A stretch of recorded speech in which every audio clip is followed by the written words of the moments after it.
குறைந்த விலையில் 56 சென்ட் பண்ணை நிலம் விற்பனைக்கு வந்திருக்குங்க. மெயின் ரோட்லேருந்து 1/2 கிலோமீட்டர் டிஸ்டன்ஸில் பஞ்சாயத்து தார் ரோட்லேருந்து 100 அடி டிஸ்டன்ஸில் அமைந்திருக்கக்கூடிய இடம். மொத்தமாக 56 சென்ட் விற்பனைக்கு வந்திருக்கு. ஒரு சென்ட்டினுடைய விலை 65,000 மட்டுமே. நிறைய பேர் 1 ஏக்கர் 2 ஏக்கர் விவசாய இடம் வாங்கி பராமரிக்க முடியல, 50 சென்ட் இருந்தால் போதும்னு கேட்டிருந்தீங்க. அந்த மாதிரி தேடிட்டு இருக்கவங்களுக்கு இது ஒரு அருமையான வாய்ப்புங்க. மொத்தமாக 56 சென்ட் விவசாய நிலம்.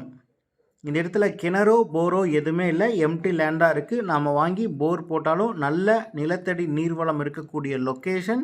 இந்த இடத்த வாங்கி நம்ம போர் போட்டு சுற்றிலும் கம்பி வேலி ஃபென்சிங் போட்டு ஒரு கேட் போட்டு சிறியதாக ஒரு ஃபார்ம் ஹவுஸ் கட்டினா சூப்பராக இருக்கக்கூடிய லொக்கேஷன். இந்த இடம் சேலம் மாவட்டம் அயோத்தியப்பட்டினத்துலேருந்து பேலூர் போகிற வழியில் இருக்குங்க. மெயின் ரோட்லேருந்து 1/2 கிலோமீட்டர் பஞ்சாயத்து ரோட்லேருந்து 100 அடி உள்ளே இருக்குது. மேலும் தகவல்களுக்கு ஸ்க்ரீனில் தெரிய நம்பருக்கு கால்